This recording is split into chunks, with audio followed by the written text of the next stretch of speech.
있는 거 아닙니까? 굉장히 어렵게 지금 설명해 주고 계신데요. 무상의 개념을 정확히 하고 시작해 주십시오 부탁은 아까 처음부터 제가 드렸던 거거든요. 지금 말씀하신 거라면 무상이 아니라는 얘기죠. 그렇죠. 저는 무상이 아니라고 보는 거 돈이 필요한 거죠. 교수님 얘기는 지금 민주당식으로 무상복지를 하려면은 국민들이 세금을 더 내야 된다는 거 아닙니까? 그렇죠. 근데 민주당은 세금 더 낼 필요 없다는 거 아닙니까? 민주당도 세금 안 내야 된다는 제가 정리를 해볼게요. 예를 들어서 무상복지라는 말이 이런 거죠.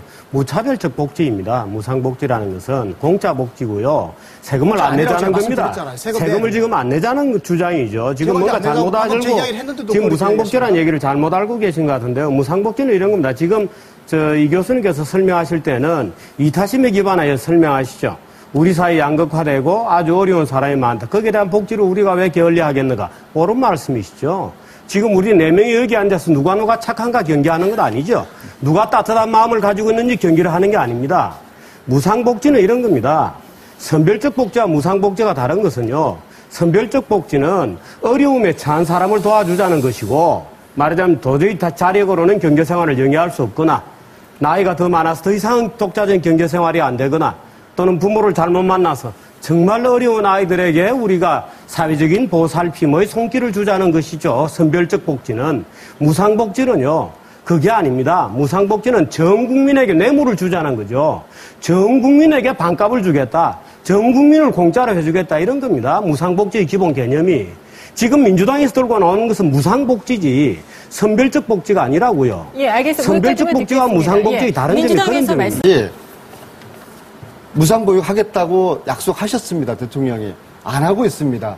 여기에 대해서 왜 안 하고 있는지 여기에 대해서 충분한 자기 고백을 해야 됩니다. 못했으면 반성을 해야 됩니다. 지금 한나라당과 정부 여당은 자신들이 못했던 것에 대한 일단 반성을 먼저 해야 되고요. 저희들은 한나라당이 이명박 정부가 하지 못했던 것을 더 잘해보려고 하는 것입니다. 예, 알겠습니다. 아니, 자기가 하면 오면 쓰고 남이 하면은 네. 스캔들입니까? 지금 여기 왔어요. 잘 할 수 있도록 지금 여기 와서 한나라당과 민주당이 초록의 동색이요 5500번인 것을 가지고 우리가 싸우는 거 전혀 보고 싶지 않아요.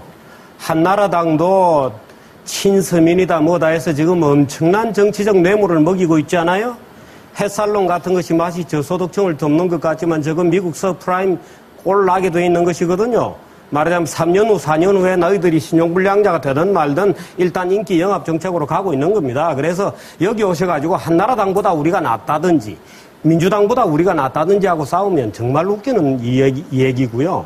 예를 들어서 지금 얘기하신 스웨덴 복지 모델을 얘기하시는데요. 지금 얘기하시는 스웨덴 복지 모델은 20년 전입니다. 최근에 스웨덴 감세 엄청나게 하고 있는 거 아시죠? 개인소득세 72%에서 50%까지 다 내렸고요. 법인소득세 50%에서 30%까지 내린 거 다 아시죠? 청년 실업률 25%라는 거 아시죠?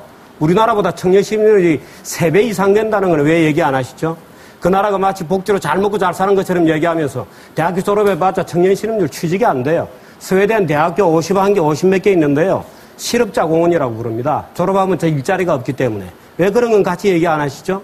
스웨덴 복지 모델 거기에 천국이 있나요? 천국 존재하지 않습니다. 스웨덴 복지 모델로 가는 게 아니고 여기서 자칫 잘못하면 지금 이명박 정부 들어서 국가 부채가 노무현 당시보다 22%나 늘었습니다.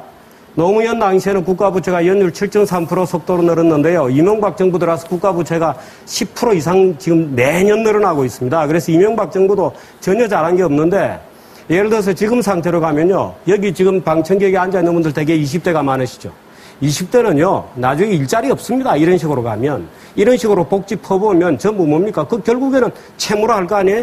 국가 빚질 거 아닙니까? 이 국가분 누가 갚습니까? 여기 앉아 계신 분들 다 갚아야죠. 도대체가 양심이 있으면 그런 얘기 하시면 안 됩니다. 젊은 사람들한테 거짓말하고 조금 일반 보통 국민들에게 마치 모든 것이 다 될 것처럼 거짓말하고 나중에 이 젊은 애들이 어떻게 빚 갚습니까? 지금 국가 부채도 빚을 갚을 수 있다 없다 말이 많은데 나중에 국가 부채 지금 이 상태로 지금 민주당이 주장하는 무상복지 또는 한나라당이 국가빚 지금 엄청나게 늘리고 있거든요. 왜? 민주당이 그거 치고 나올까봐. 한나라당 할 만큼 갔어요. 그럼 민주당은 이제 더 할 게 없으니까 이제 다 공짜로 해주겠다고 나선 겁니다. 이런 식으로 가면요. 지금 민주당의 무상복지가 아니고 한나라당의 복지만 하더라도 2050년도, 그러니까 지금 여기 앉아있는 20대가 앞으로 예를 들어서 50대가 되어서 가장 왕성하게 경제생활을 하던 시점에는 조세 부담률이 50%나 돼요. 지금 조세 부담률이 20%입니다. 조세 부담률 50% 돼요. 일자리 없습니다.